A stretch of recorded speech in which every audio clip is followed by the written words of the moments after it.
chama chetu kinashughulikia matatizo ya Watanzania, sio matatizo ya wana CCM tu. Ndio maana unaona katika maadhimisho hayo ukifuatilia hata nchi nzima na hata ukifuatilia maelekezo ya Dr. Samia Suluhu Hassan, Mheshimiwa Rais na mwenyekiti wa chama chetu, ni kwamba serikali inahangaika na matatizo ya wananchi wa Tanzania. Lakini kwenye maadhimisho haya tokea jana tumeanza wilaya ya Kahama, leo tuko hapa Shinyanga vijijini kwenye jimbo hili la Itwangi, ambako tumepitia kituo cha afya hapa Tinde.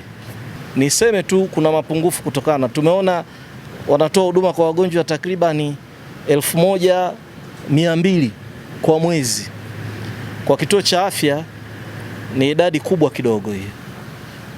Na hapo ukizingatia barabarani kuna ajali, na uzuri madaktari hawa kituo hiki cha afya kinatoa huduma za upasuaji wa dharura. Kwa hiyo wana mahitaji kidogo wametutajia kama changamoto. Kwanza gari la wagonjwa, kwa sababu mara nyingi kesi zinazokuja kubwa hapa inatakiwa wakati mwingine kukimbiza wagonjwa kwenye hospitali ya mkoa au Kahama. Lakini majengo, tumeona pale wodi ya kina mama wazazi ndio inayotumika hata kwa watoto. Nafikiri kwa sera ya afya kunatakiwa kuwa na wodi ya watoto kwa kiwango cha huduma inayotolewa hapa. Lakini vile vile wodi tu ya kina mama kwa wagonjwa wa kawaida, wodi ya kina baba kwa wagonjwa wa kawaida. Jimbo tu hili lina kata 14 nafikiri.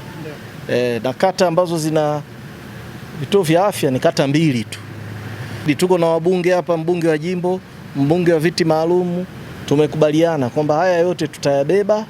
Tutawasiliana na Mheshimiwa Mchengerwa, waziri wa afya, tutawasiliana na Mheshimiwa Profesa Shemdoe, waziri wa TAMISEMI, ambao ndio wizara zinazosimamia kwa pamoja sekta hii ya afya, ili waone jinsi ya kutoa kipaumbele kwenye eneo hili na jimbo hili la Itwangi, eneo hili la Tinde.